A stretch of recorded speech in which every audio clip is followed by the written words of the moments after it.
जय जगन्नाथ पे तुम मोर यूट्यूब चैनल लिपो क्लासेस को स्वागत। आज वीडियो पे देखिए कि मौर्य वंशर उत्पत्ति बा origin of the Mauryan dynasty. तो मौर्य वंशर केमती उत्पत्ति होता है केमती कौन से विषय देखा। मौर्य वंशर उत्पत्ति को नहीं अनेक ऐतिहासिक अनेक प्रकार मत पोषण करते पे अनेक ऐतिहासिक रही से निज निजर मत पोषण करते विभिन्न साहित्यिक उपादान विषय भिन्न मत पोषण करते। तो साहित्यिक मैंने साहित्यिक उपादान गुड़िक भिन्न मत पोषण करें।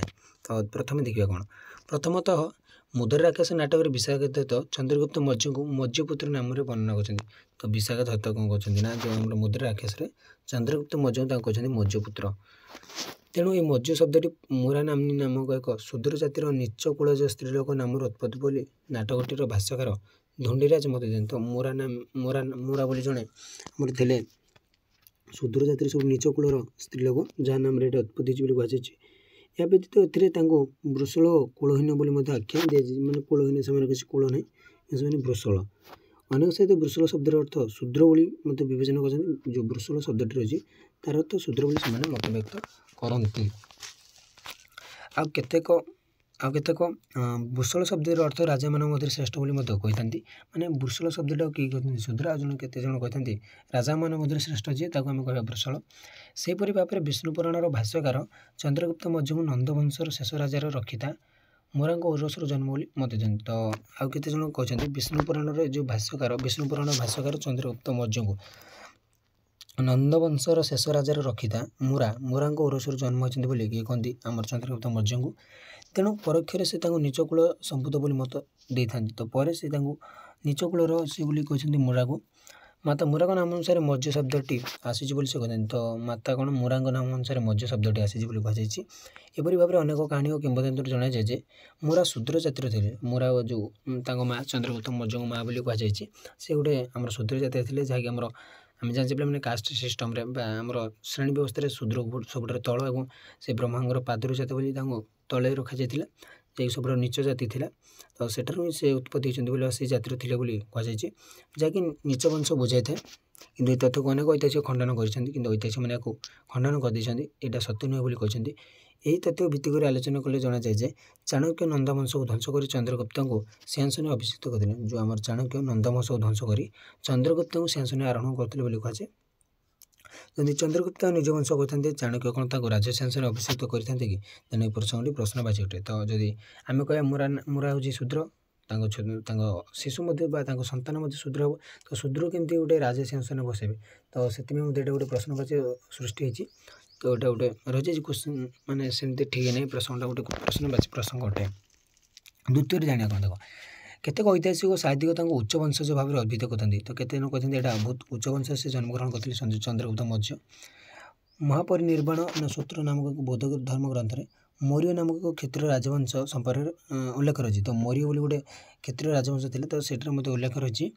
तेणु ये मौर्य शब्दटी मौर्य नामक शब्द आसी कहुए। तो जो मौर्य शब्दटा मौर्य नामक शब्द आसी किए कहते। ये तथ्य अनुसार विचार कले जना जाए प्रायतः ख्रीष्टपूर्व 6ठ शताब्दी में पिप्पलीवन नामक एक संघीय राष्ट्र में ये मौर्य मैंने शासन करते। तो पिप्पलीवन बोली गोटे संघीय राष्ट्र था से मौर्य मैंने शासन करुले। तेणु यह अनुमान कर ख्रीष्टपूर्व 4th शताब्दी में ये क्षेत्रीय वंशज मौर्य मैंने नंदवंश अधीन शासित होते और चंद्रगुप्त मौर्य मौर्य वंशज थे। तो चंद्रगुप्त मौर्य आम मौर्य वंशर वंशज थे बोली किए आम मत व्यक्त कर महापरिनिर्वाण सूत्र जना जाए। बौद्ध ग्रंथ महावंश मौर्य को क्षेत्रीय वंशज बोली कहते। जो मौर्यटा क्षेत्रीय वंशर बोली कहते। तो प्रथम जानले आमर प्रथम कहले जे प्रथम कौन जाने पे से शूद्र जातिर द्वितीय जाने से गोटे उच्च वंशज बा मौर्य क्षेत्रीय वंशर। तृतीय कौन जाने पे तृतीयतः जैन साहित्य हेमचंद्र परिशिष्ट पार्बण जना जाए जे मयूर पोषण करुवा जड़े ग्राम मुख्य कन्या होती चंद्रगुप्त माता।